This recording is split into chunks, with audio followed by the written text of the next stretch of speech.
Obrigado, presidente. Eu pedi ao presidente que permanecesse aqui, porque nós vamos iniciar agora a nossa primeira atividade com um bate-papo com um consultor especialista. Nós convidamos um especialista em empresas e negócios de FDICs e securitizadoras, ex-empresário de factoring, advogado com 30 anos de experiência, MBA em gestão estratégica de factoring, palestrante em 12 cursos sobre factoring e securitização, SPE e FDIC. Articulista e administrador do Portal do Fomento, auditor da ISO 31000 de 2009, gestão de riscos. Seja muito bem-vindo, Hernani Desbezel.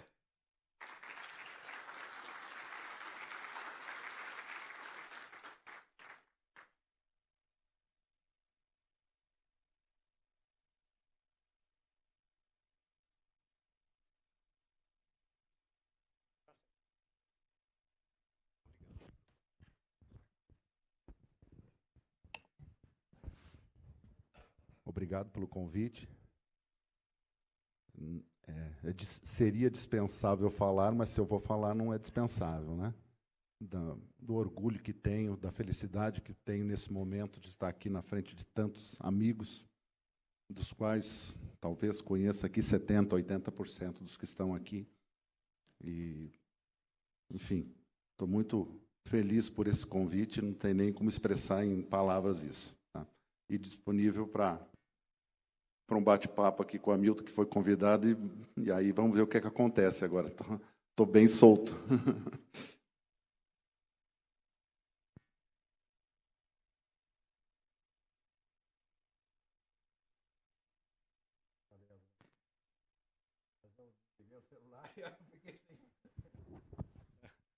Deixa eu voltar a ligar o celular.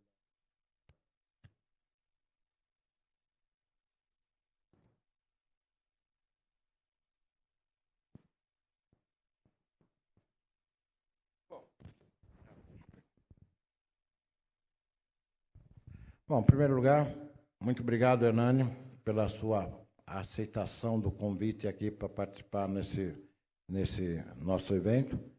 Tá sendo o primeiro painel, e a gente sabe o quanto o Hernani é reconhecido no nosso mercado, então nós colocamos ele como o primeiro painel para a turma chegar cedo e assistir, né? Então é estratégico a vinda do Hernani nesse horário. Então, mas quero agradecer a presença dele e aproveitar esse momento também para agradecer, há um mês e pouco atrás, ele promoveu um curso de imersão lá como é o nome do hotel lá? Vale Suíço, em Minas Gerais. Né? Isso. Foi um evento maravilhoso, só de empresários, e que ele, inclusive, fez uma homenagem à minha pessoa, que me emocionou muito. Inclusive, se vocês estão com a revista do Sinfac, que está sendo lançada essa semana, e lá nessa revista tem um pouco dessa homenagem que ele me fez, e que eu tive a oportunidade de contar um pouco a história da minha vida, não só o pedaço que vocês me conhecem como presidente do Sinfac, como empresário de FEC, mas da minha vida, da minha carreira profissional, antes de entrar no fomento comercial. Então, eu agradeço muito a ele, porque ele me deu um tempo ilimitado. Quanto tempo quisesse, né? Então, mas aqui você não vai ter, não. Você só vai ter 45 minutos. Então, gente, então vamos começar esse bate-papo aqui. Então, Hernani, conta para a gente aqui, resumidamente, não igual eu fiz de 1 hora lá, mas a sua vida antes de ser o famoso consultor de empresas que você é hoje. Primeiro, obrigado pelo famoso, acho que não é tanto assim. Mas, e também quero retornar à situação da homenagem, que foi merecida, efetivamente. O senhor sabe que se não for unanimidade, porque unanimidade não existe, mas o setor inteiro reconhece na sua pessoa o legítimo representante do setor. E eu não podia não aproveitar aquele momento em que a gente estava lá com 120 empresários de bom porte, muito conhecimento no Brasil inteiro, de não fazer homenagem.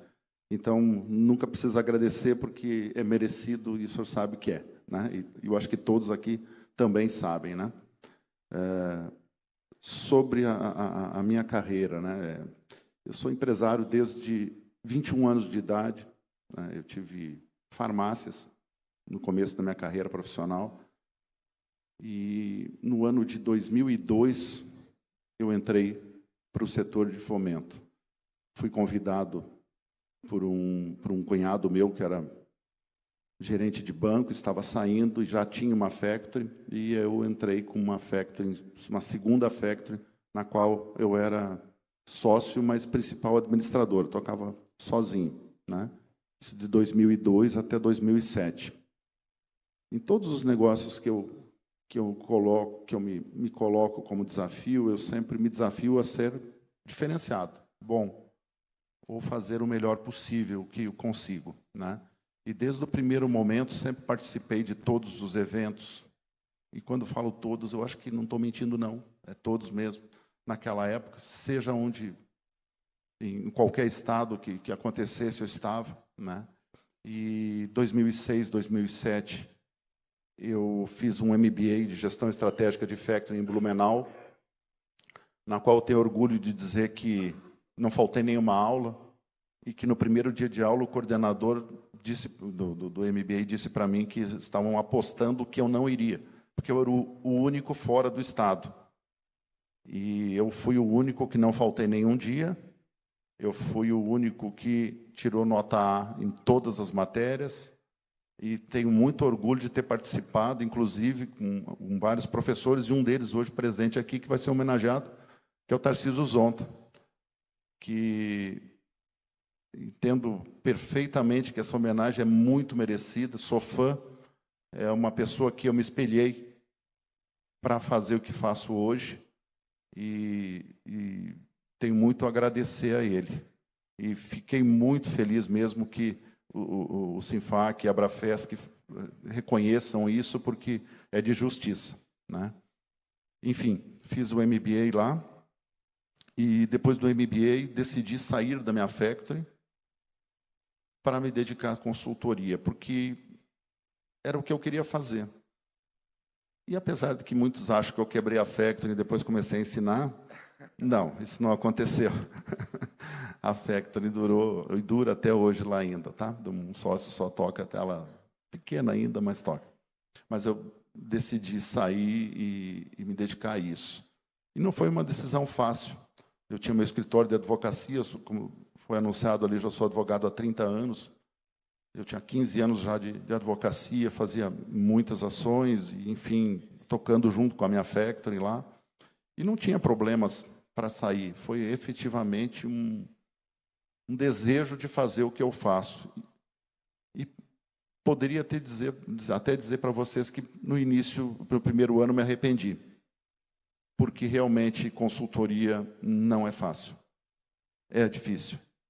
Mas também tenho orgulho de que nunca vendi uma consultoria. Eu nunca ofereci ninguém. Nunca ofereci. E no início, como você vai fazer um negócio no qual você não ofereça o teu produto? Mas eu resisti. Eu nunca, sempre fui, entre aspas, comprado, né? Esse é um orgulho que tenho. E desde então, sempre fiz, lá no início, sempre muitos eventos, fazia junto com a Serasa, com a WBA, enfim, muitos eventos. Fui sócio também do Tarcísio Zonta, na primeira empresa, Totti Gestão Empresarial. Fui sócio do Walter também, da WBA, que era sócio dessa empresa. Só que a partir de 2009 eu entendi que minha carreira solo seria mais interessante para mim. Saí da Totti Gestão Empresarial e vim fazer o trabalho solo, como até hoje faço, né? Certo ou errado, eu sou o culpado, enfim. E posso dizer para vocês assim que eu vivo já há alguns anos uma felicidade absurda. Eu sou apaixonado pelo setor, aliás, desde o primeiro dia. Mas, para mim, não é trabalho. Eu só não falo muito, porque senão o pessoal não quer que eu cobre. Mas não seria trabalho, seria prazer. Se não me pagasse nada, talvez eu ia também. Mas como tem gente que paga, eu prefiro aqueles que pagam, tá? Então, fique tranquilo. Mas é um prazer enorme. Eu poderia ter a minha empresa, com certeza poderia ter minha securitizadora ou um fundo de investimento. Já tive 300 convites para a sociedade, para isso, para aquilo. Eu sempre fui extremamente objetivo. Não, eu quero fazer o que eu faço, por prazer. Com certeza. Não quero que seja hipócrita. Até tem diz que aí no mercado que o Hernani cobra caro. Eu sou, acho que, o único que acha que é o contrário, não acho que é caro. Né? Que caro é quem paga, quem cobra normalmente não acha, né? E essa frase eu utilizo nas empresas que eu presto consultoria, porque muita gente tem medo de cobrar, né? Acha caro o que está cobrando. Não, caro acha quem paga. Vocês não pagam, vocês cobram, então deixa o outro achar. Se o outro achar, a gente negocia. De toda forma, assim, a minha carreira foi de extrema dedicação. Eu, toda segunda-feira de manhã, acordo às 3 da madrugada e vou para o aeroporto. E estou sempre num lugar ou no outro, graças, certamente, ao meu trabalho e à dedicação. Hoje, tenho uma felicidade, por um lado, que o dobro de demanda do que eu posso atender, eu tenho. Mas, por outro lado, me deixa muito constrangido quando eu sou convidado para muitas situações, de às vezes um dia só, e eu não consigo ir. Porque a minha agenda de um ano inteiro é feita em dezembro do ano anterior. Então, não tem. E muitas vezes as pessoas, não, é bobalhão, é isso, é aquilo. Não é porque realmente são. Hoje eu presto consultoria para 16 fundos de investimentos. Todos eles têm securitizadora junto também, né? Mas são 16 fundos de forma continuada e talvez mais uns 15 a 20 de forma eventual, uma vez por ano, 2 vezes por ano, alguma coisa assim. Porém, é um trabalho absurdamente maravilhoso, muito bom. Muitos me chamam o pai, né? Até tenho idade para isso, porque tem uns quantos que eu trabalho aí que estão nos 30, 40 anos, ou menos até, né? Então, porque puxo a orelha, porque incomodo, porque xingo, mas todos sabem que isso é para o bem, né? Sou extremamente exigente nas coisas que faço, mas muito parceiro também. E, enfim, é um trabalho extremamente gratificante, muito. Não tem nem o que falar pela oportunidade que vocês aí me dão nesse mundo lindo aí que é o fomento, né? Muito bom. Hernani, na sua opinião, qual foi a sua maior contribuição para o fomento comercial? Foi a criação do portal do fomento ou o desenvolvimento da duplicata eletrônica junto com o WA, praticamente foi um marco histórico, o início dessa, que hoje é a duplicata, vai ser a duplicata escritural, mas que nós chamamos de duplicata eletrônica. Bom, o portal do fomento, entre aspas, foi a minha lojinha onde eu vendia as minhas ideias, né? E até hoje funciona, né? Tudo com notícias gratuitas do setor, né? Sim, foi realmente um diferencial para mim. Através dali, eu fiz a minha carreira. Mas, certamente, não tenho dúvidas nenhuma que a duplicata digital, do qual, lá em 2012, né, eu tinha uma conversa com uma outra empresa, né, nenhuma dessas que trabalha com duplicata digital hoje, em que eu assessorava com algumas dicas, né? E só que me pediam um orçamento para mim ajudar a desenvolver, e só que não vinha o dinheiro. E eu preciso de dinheiro, né? Aí eu convidei o Walter, que já era meu parceiro já era meu sócio antes na TOT Gestão Empresarial e parceiro da vida inteira, né? Convidei Walter, vamos fazer a duplicata digital. E aí o Walter, na hora, já comprou a ideia, e é um empresário com E maiúsculo, né? E aí a gente começou a desenvolver ela. No meu computador, que não está aqui, está no quarto, eu tenho o desenho que fiz de todos os fluxos da duplicata digital, que à época era iDuplicata. Tem vídeos na internet, eu tenho guardado também, e visitei grandes escritórios de advocacia no ano de 2012, 13. Palestrei junto com a Tercom, enfim, e outras. Fui em grandes empresas do setor também para falar sobre a duplicata digital, quando todo mundo nem entendia de que jeito isso vai funcionar, isso não tem validade, isso não sei. Você imagina hoje, depois disso, a WBA fez a iDuplicata, que no ano de 2015, foi vendido o software para a CRDC. Então, hoje, a CRDC ela é, vamos dizer assim, uma continuidade, logicamente, com vida própria e muito maior, enfim, mas nasceu lá daquela ideia que tive lá em 2012, em que quem está mais tempo no setor sabe que, muitas vezes, você nos fazia novas operações, porque faltava 1 ou 2 ou 3 aditivos sem assinar, você imagina, né? E realmente isso foi uma revolução, porque aí quebrou barreiras, tanto faz você operar aqui do lado, como a 2.000 quilômetros de distância, você pode operar. E olha a segurança, olha a agilidade que nós temos hoje. Então, assim, simples, o nosso setor não seria 10% do que é, se não tivesse a duplicata digital, né? E eu tenho muito orgulho disso, certamente isso, e certo não fui só eu. Me lembro até hoje, né, junto com o Júnior e o Cristiano, lá em 2012, 13, em Ribeirão Preto, falando com eles lá, porque o Walter diz, não, vê aqueles rapazes lá que são diferenciados. E aí eu fiz um curso em Ribeirão Preto, e aí aproveitei para conversar com eles, e disse, Walter, esses são os caras certos para iniciar esse projeto com a gente. E a WBA Digital, depois de The Trust, ela surgiu justamente dessa sociedade. Eu, o Walter, o Júnior e o Cristiano, né?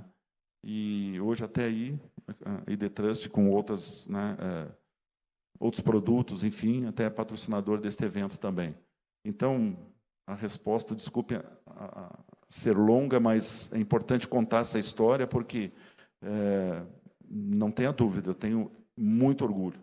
Não fui eu que fiz, não, foi um grupo de pessoas que se dedicaram a isso, e que não foi o único, depois vieram outras concorrências, outras empresas também desenvolvendo o produto.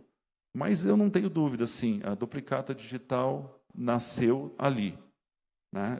Salvo ideias contrárias, né? Se vocês quiserem, eu tenho um arquivo de 2012, onde tem todo o esquema da duplicata digital que hoje vocês utilizam, né? Nós estamos falando de 11 anos atrás, né? Eu lembro, eu fui um dos primeiros usuários da duplicata digital lá do WBA, né? E eu lembro também que eu tinha, na minha factory, ainda não era FDIC naquela ocasião, eu tinha uma recepção que dava para 20 pessoas lá para receber documentos, assinar, entregar a duplicata, todas essas coisas. E depois, com a duplicata digital, hoje eu tenho uma empresa 10 vezes maior do que era na ocasião, com uma recepção para 2, 3 pessoas, e olha lá.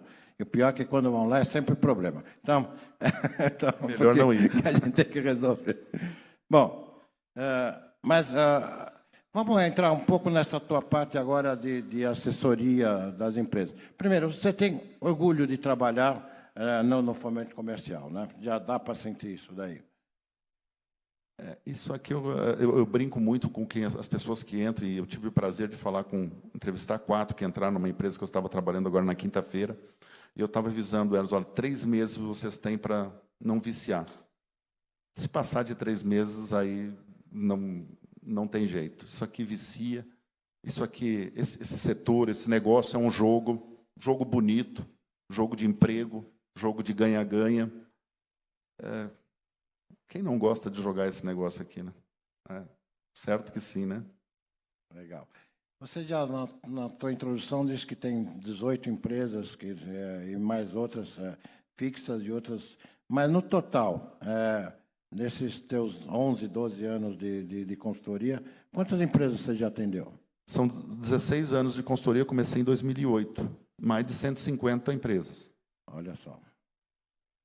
E tenho orgulho de dizer que devo ter ajudado a abrir em torno de 60 fundos no Brasil. Mais ou menos essa é a minha conta. Legal. 60 fundos é uma boa, talvez aí 20% do setor, eu trouxe para isso. E securitizadora, sei lá, 200, ou coisa do tipo. Não é pouca coisa. É uma bela experiência acumulada. Eu vi também no seu currículo que você é auditor da ISO 31000, né, de 2009, que é gestão de riscos. Então, eu queria perguntar para você quais são os principais riscos que o fomento comercial deve gerenciar. Então, a ISO 31000, ela foi editada em 2009, não é uma ISO certificada, tá? Não é para certificação, mas eu já em 2010 já fiz o curso para isso. E realmente mudou muito a minha cabeça, amadureceu bastante a minha forma de ver riscos. E isso me ajuda demais, me ajudou demais a desempenhar o meu papel nessas empresas. E eu convido vocês a lerem o primeiro artigo dessa ISO. Eu vou resumir ele, não vou nem ler, porque eu não sou de decorar nada, mas a ISO 31000, no seu parágrafo primeiro, no artigo 1º, aliás, ela diz que risco é o efeito da incerteza. Ponto. Ela diz mais coisinhas ali. E quando eu coloco que risco é o efeito da incerteza, porque normalmente a gente tem muito na cabeça que risco é uma coisa ruim. Risco, perda. A gente associa a situações negativas. E não tem nada a ver uma coisa com outra. Risco é o efeito da incerteza. Ora, se eu tenho certeza que hoje, que amanhã é sábado, eu não tenho riscos. Mas para mim não ter risco, eu tenho um pré-requisito. É saber que hoje é sexta. Porque se eu não souber que hoje é sexta, eu vou ter uma chance em 7 de acertar que amanhã é sábado. Então, até nas coisas básicas da vida, nós temos a situação do risco. Então, saber gerenciar riscos é saber que nós temos inúmeros riscos. Eu me espanto muitas vezes que eu vejo alguns, no início, né, da minha consultoria, entendendo que o nosso risco é de crédito. Raso demais. É muito mais. É muito mais que isso. Então, eu trabalho com filtros de risco nas empresas, normalmente 5, 6 filtros de riscos distintos, né? Onde a empresa horizontaliza no sentido de cuidados, porque cada setor, cada pessoa que trabalha na empresa, ela tem o dever de cuidar isso, né? Porque cada uma enxerga, quem está lá no cadastro, na entrada, no crédito de entrada, ele tem uma visão sobre o mercado, o cedente e várias outras situações que a gente vê no cadastro. Na operação, a visão muda, ela já não está mais nesse setor, ela já está indo para... Nós temos um caso concreto na mão, nós temos um sacado, um determinado investimento, um determinado valor, uma determinada concentração, então o risco é diferente. Nós temos na controladoria de lastro, que é um setor que praticamente ajudei a desenvolver nas empresas, na maioria das empresas do Brasil, porque lá em 2008, quando comecei, isso não era comum. Checagem, qualquer um que tinha tempo fazia, não era profissionalizado, não tinha técnica nenhuma, né? Me lembro que, não sei por quantos anos, o pessoal duvidou que uma ligação telefônica gravada era prova ou não, mas isso não serve, isso não pode, isso é crime. Isso... Pelo amor de Deus. As pessoas, por falta de conhecimento, muitas vezes deixam de fazer a coisa correta. Então, a primeira coisa que eu coloco de risco é o efeito da incerteza. Se incerteza é o risco, o que eu combato a incerteza? Com informações. Informações fidedignas e relevantes. Então, é através das informações que a gente vai no mercado e busca, por diversas formas, é ali que a gente diminui risco. É uma grande bobagem pensar que uma pessoa só dentro da empresa vai sustentar os riscos. Não consegue, não consegue. Então, o risco ele deve ser monitorado desde o primeiro momento. Nós temos o risco, filtro de risco comercial, de cadastro, operacional, controladoria de lastro e crédito da operação e também da cobrança. Cada um tem a sua responsabilidade, né? Então, o risco é isso, né? É muito mais do que a gente pensa que é. Agora, principalmente no mercado que a gente vive hoje, quem souber trabalhar com risco está salvo, vai ganhar dinheiro, tem futuro. Quem não souber trabalhar com riscos, se cuide, porque o mercado, você sabe, está extremamente nervoso, ele está exigindo profissionalismo absurdo, está exigindo uma técnica absurda e, enfim, o risco é efeito da incerteza. Queria deixar marcado aí para vocês, né? Obrigado. Na sua opinião, quais são os processos mais importantes? Quais são os processos do fomento comercial e qual deles é o mais importante? Eu sempre coloco que não tem área que seja mais importante que a outra dentro das empresas.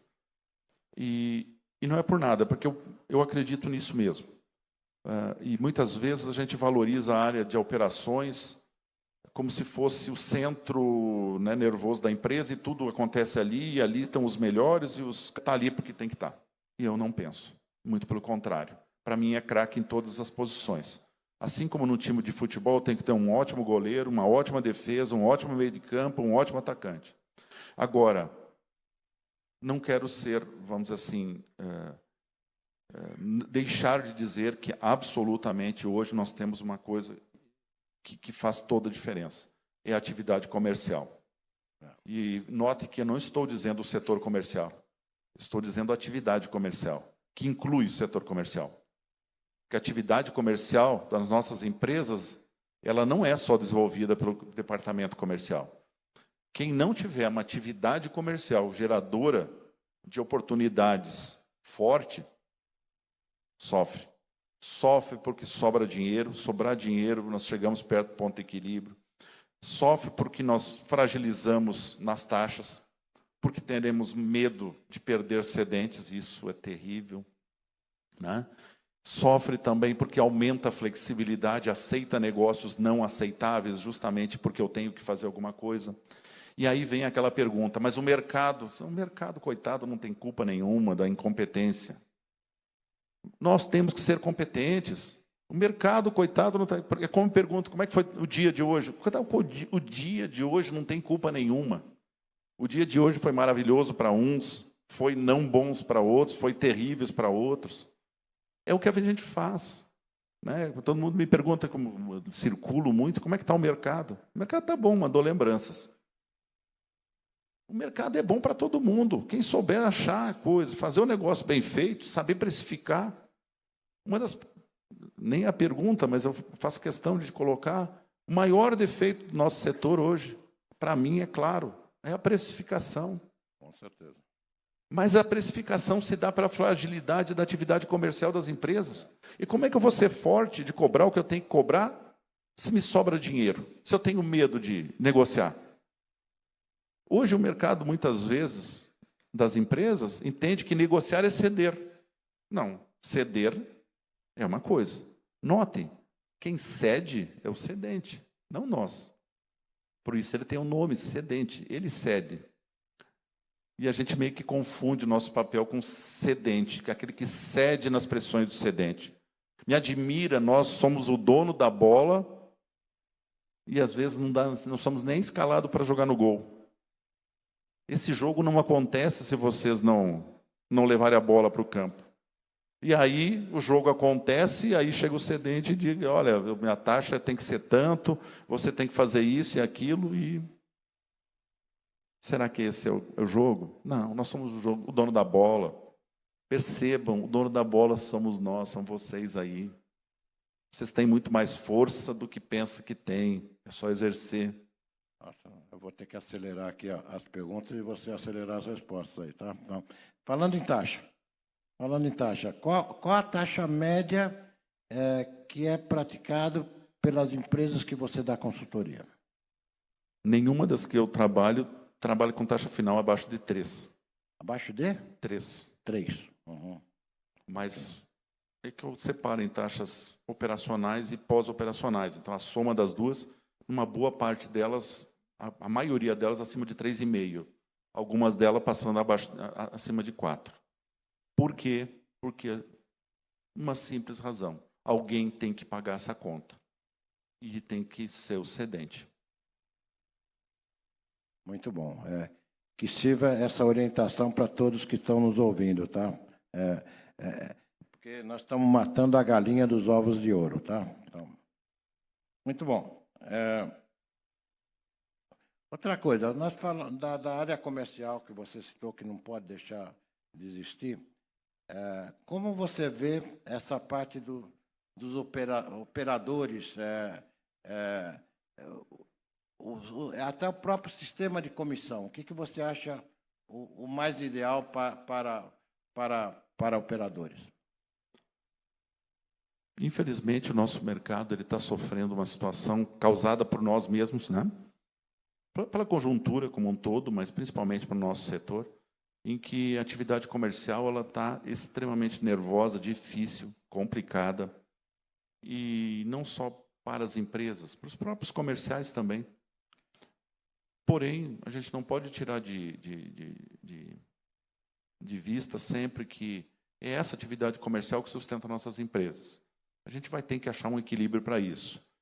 Agora, eu vejo assim, a grosso modo, o departamento comercial, a atividade comercial, ela é o melhor investimento que qualquer empresa pode fazer, porque ela atua em duas situações extremamente importantes. A primeira, a rentabilidade, e a segunda, risco. Não há empresa saudável que não tenha uma atividade comercial adequada. Se for boa, se for muito boa, melhor ainda, né? E é através dali que a gente pode precificar. Então, contratação de comercial hoje é extremamente necessário, e a remuneração, para mim, eu tenho como base, em última hipótese, um comercial nunca pode custar mais do que 10% da receita que ele gera. Se isso é pago através de salários fixos, de ajuda de custo, de comissão, de sei lá o quê, é bastante variável. Não tem, a minha regra sempre é ser extremamente flexível. E qual que é a média de perda nos clientes que você atua aí? Então, a perda, para mim, sempre está muito ligada a que rentabilidade eu tenho. Eu gosto de ver sempre o caso concreto, mas se tivesse que fazer uma coisa genérica, eu disse que a empresa que perde 0,2% do que opera, desde que tenha uma rentabilidade adequada, ela é boa. Agora, pense, se eu fecho com 4, final perder 0,2, me sobra 3,8, tá bom para caramba. Mas se eu fecho a 2% e perco 0,2, desculpe, aí não tá bom. Então, não é o quanto a gente perde, é o quanto a gente perde da rentabilidade que a gente tem. Essa é a conta que eu faço. Então, você acredita que no futuro, com a entrada da duplicata escritural, pode haver uma grande mudança no mercado? Não acredito. Eu sempre gosto de usar a geografia em cima disso, né? Nós estamos no Brasil, e o Brasil é uma coisa estranha. Nem sempre as coisas validam, né? Por que eu não acredito numa duplicata escritural? Primeiro, porque a lei da duplicata escritural, no seu artigo 1º, ela diz: a duplicata poderá ser escritural. Ora, se ela pode, é porque talvez não deva. Eu posso ter escritural, posso ter não escritural, posso ter física. Então, nós temos esse problema. Mas não é isso. Assim como não pode ter eu dizer que não vai mudar nada, não é isso que eu digo. Alguma coisa muda. Mas se nós pensarmos que o nosso mercado ficará seguro porque eu tenho uma duplicata que está escriturada, eu acho que é exagero.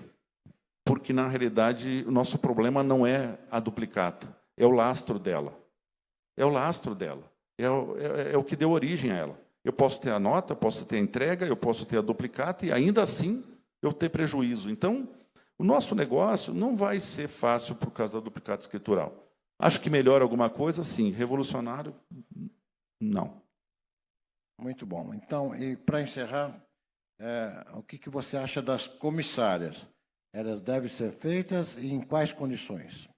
Comissária não existe, sob o ponto de vista legal do Brasil, desde 2019, com a própria lei da duplicata escritural, que no artigo 10º proíbe. Então, duplicata comissária não existe.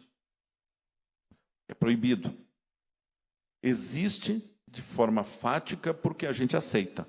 Porque existe o trato, e sempre existiu o trato entre sacado e cedente, e a gente respeita. Agora, a gente pode respeitar até onde o outro não quebra a regra. A minha regra é: O problema da duplicata comissária é dar para quem não merece. Outra é concentrar em um vencimento só, porque se um não pagar, você notifica a todos os que estão a vencer e você transforma aquelas duplicatas comissárias em boletáveis. É só notificar. Não vi ninguém está perdendo quem está fazendo isso, né? Então, o trato da duplicata comissária é um trato em que os dois cumprem tudo bem. Agora, certamente, ali você distancia do sacado, né? Distancia do devedor. Quando você distancia do devedor, o risco aumenta. Na dose certa, é remédio. Na dose errada, é veneno. Muito bom, obrigado. Então, só tem mais uma pergunta que não quer se calar aqui.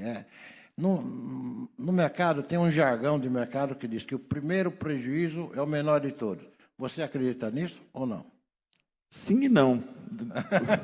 A minha resposta sempre era uma só, talvez. Agora, eu estou inovando, tenho o não sei. Tem uma nova agora. Mas é sempre o caso concreto. Tá? De pronto, assim, com quem você está falando lá do outro lado? É um bandido irremediável?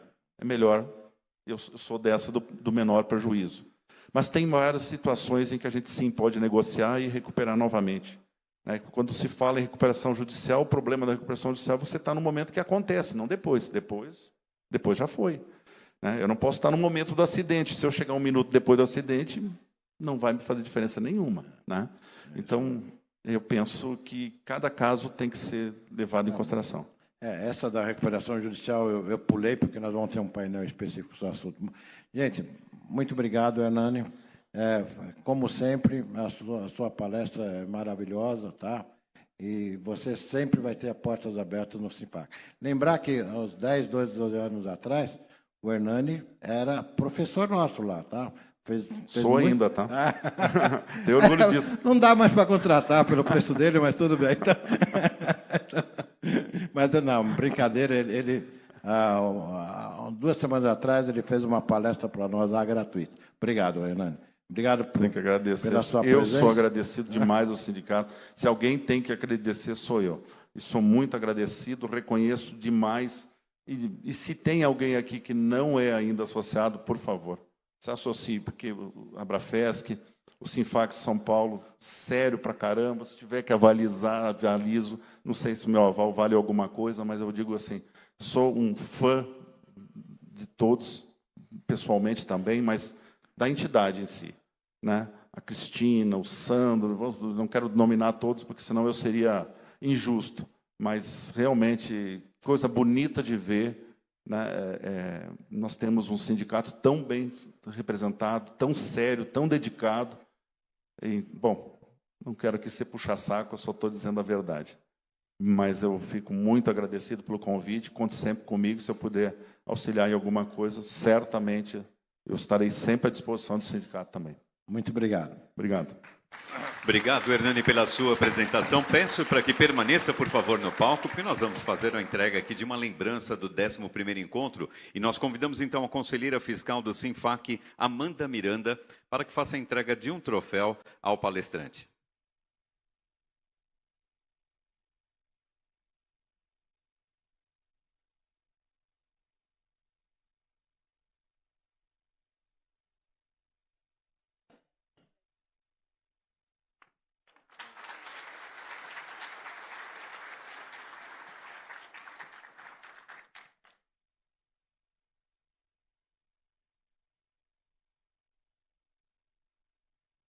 Muito bem, antes de dar sequência, então, às nossas atividades, nós convidamos todos a assistir o vídeo do nosso